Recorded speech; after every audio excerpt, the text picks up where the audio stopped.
Selamat pagi Bapak Ibu terkasih di dalam Tuhan Yesus Kristus. Pada pagi hari ini kita sama-sama akan merenungkan kebenaran firman Tuhan sebelum kita memulai aktivitas kita. Karena itu mari kita berdoa terlebih dahulu. Mari kita berdoa. Terima kasih Tuhan untuk kesempatan di mana kami boleh bangun di pagi hari yang indah ini. Pada pagi hari ini kami siap untuk merenungkan kebenaran firman Tuhan. Kiranya Tuhan berbicara kepada masing-masing dari setiap kami. Terima kasih Tuhan, di dalam nama Tuhan Yesus kami berdoa. Amin. Pada pagi hari ini saya akan membawakan sebuah tema dengan judul Hanya Sebatas Agama. Terambil dari Matius 27 ayat 57 sampai 66, namun saya hanya akan membaca dari ayat 62 saja. Demikianlah firman Tuhan.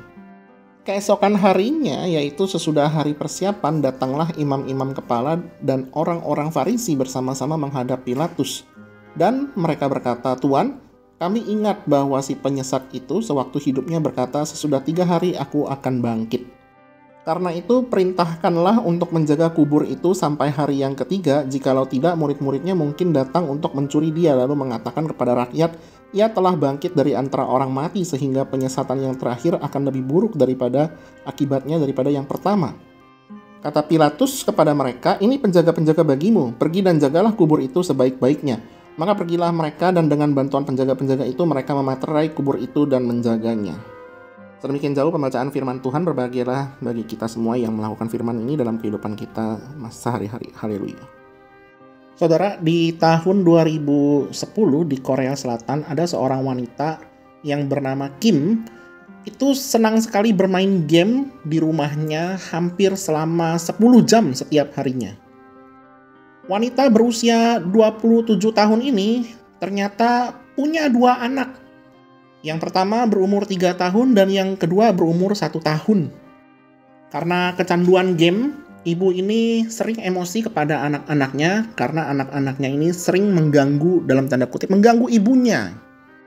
Akhirnya si ibu muda ini yang sudah kalap kemudian mencekik kedua anaknya hingga tewas dan setelah itu dia lanjut kembali bermain game. Ini namanya orang yang tidak tahu mana tujuan yang paling utama di dalam kehidupannya. Seorang ibu yang sudah punya anak seharusnya dia rela mengorbankan waktunya untuk mengurus anaknya. Dan setelah saya refleksikan tentang cerita Kim dari Korea Selatan ini, saya pun juga bisa merefleksikan hal ini sama seperti para pemuka agama yang telah membunuh Tuhan Yesus di atas kayu salib.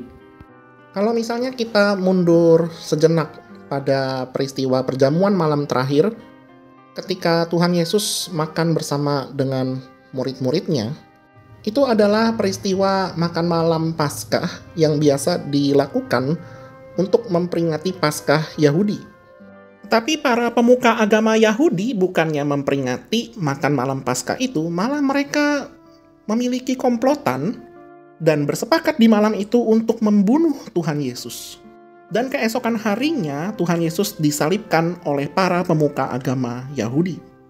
Namun kematian dan penguburan Tuhan Yesus nampaknya membuat para pemuka agama itu belum merasa tenang. Mereka menginginkan supaya Tuhan Yesus itu mati tanpa ada siapapun yang dapat membantahnya. Dan dengan kedengkian yang belum reda, mereka menghadap Pilatus untuk melaporkan klaim kebangkitan Yesus yang pernah mereka dengar. Sehingga jasad Tuhan Yesus yang telah mati itu dimasukkan ke dalam kubur dan kubur itu ditutup dengan batu yang besar, disegel dan juga dijaga dengan prajurit-prajurit Romawi yang sangat terlatih. Setidaknya ada 2 hal keabsurdan dari pemimpin-pemimpin agama Yahudi ini. Yang pertama adalah mereka menghadap Pilatus itu pada hari Sabat. Pemimpin-pemimpin agama Yahudi yang seharusnya menunjukkan ketaatan di dalam menjalankan hukum Taurat justru melanggar hari Sabat. Yang kedua adalah mereka mengira bahwa dengan memasang meterai dan menempatkan para penjaga di sana, tidak akan ada yang bisa mencuri mayat Yesus dan menyebarkan berita kebangkitannya. Saudara, inilah yang dinamakan hanya sebatas agama. Mereka yang menyebut dirinya beragama dan bahkan para pemimpin agama seperti pemimpin agama Yahudi, justru mereka melanggar nilai-nilai agama yang mereka yakini. Jangankan percaya kepada Tuhan Yesus, mereka bahkan memusuhi Tuhan Yesus. Mereka bahkan membunuh Tuhan Yesus. Dan setelah Tuhan Yesus bangkit, bahkan mereka memberitakan berita bohong bahwa jasad Tuhan Yesus itu telah dicuri. Semenjak dari upaya para pemimpin agama Yahudi, banyak upaya di kemudian hari yang dilakukan orang untuk meredam berita kebangkitan Tuhan Yesus. Namun usaha mereka tidak kunjung berhasil. Justru berita kebangkitannya itu semakin santer dan semakin nyaring. Hal ini dikarenakan Tuhan Yesus bangkit dan memberikan bukti saksi kepada saksi-saksi mata. Setidaknya kalau di 1 Korintus 15 ayat yang ke-6, di sana dikatakan ada 500 orang yang melihat Tuhan Yesus itu bangkit. Maksud saya ada 500 orang yang melihat bahwa Tuhan Yesus itu hidup setelah peristiwa kebangkitannya. Saudara, kita semua yang telah percaya kepada Tuhan Yesus, maka seharusnya kita pun juga hidup sesuai dengan nilai-nilai dan ajaran daripada Tuhan Yesus kepada kita semua. Jadilah orang-orang yang bukan hanya sekedar beragama, tetapi hiduplah sesuai dengan nilai Injil Kristus Yesus. Engkau yang saat ini mungkin terjebak di dalam perangkap dosa, mintalah pertolongan dari Allah Roh Kudus dan tinggalkanlah dosa-dosamu itu.